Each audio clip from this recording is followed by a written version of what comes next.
Hi guys, practice cone making இதோட final part. இப்போ வந்து நான் வந்து 0.3 mm உள்ள பின் தான் நான் வந்து ப்ராக்டிஸ் கோனுக்கு யூஸ் பண்ணுவேன். ஏன்னா அதான் இன்ட்ரிகேட்டாக டிசைன் பண்ணுவேன்.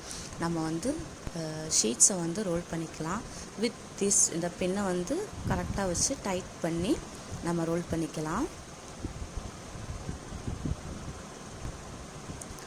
இப்போ வந்து நான் வந்து 3 கோன்ஸ் மேக் பண்ணுறேன்னு சொன்னேன். பட் 3 கோன்ஸ் நான் ரெடி பண்ணேன். எனக்கு வந்து 2 கோன்ஸ்லேயே ஃபுல்லாக சாட்டிஸ்ஃபைடாக ஃபுல்லாகிருச்சு. பார்த்தீங்களா, நான் வந்து 3 கோன்ஸ் ரோல் பண்ணேன். ஆனால் இப்போ எனக்கு வந்து 2 கோன்ஸே தாராளமாக ஃபுல்லாகிருச்சு. அண்ட் இப்போ வந்து நம்ம கோன் சீல் பண்ணுறது எப்படின்னு பார்க்கலாம். நம்ம வந்து செல்லோ டேப் வந்து 3 லேயராக நம்ம அடித்து விட்டுக்கலாம். நம்ம ஸ்டிக் பண்ணிக்கலாம். அந்த பேஸ்ட் வந்து வெளியே ஸ்குவீஸ் ஆகாத அளவுக்கு நம்ம ஸ்டிக் பண்ணி விட்டுக்கணும். அந்த எட்ஜில் வந்து நம்ம வந்து செல்லோ டேப் இது பண்ணிக்கலாம், ஒட்டிக்கலாம்.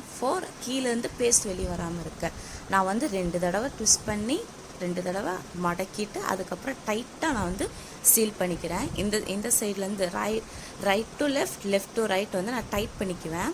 அண்ட் வந்து பெரிய ஒரு சொன்ன மாதிரி எனக்கு 2 கோன்ஸ் கிடச்சிருச்சு. தேங்க்யூ.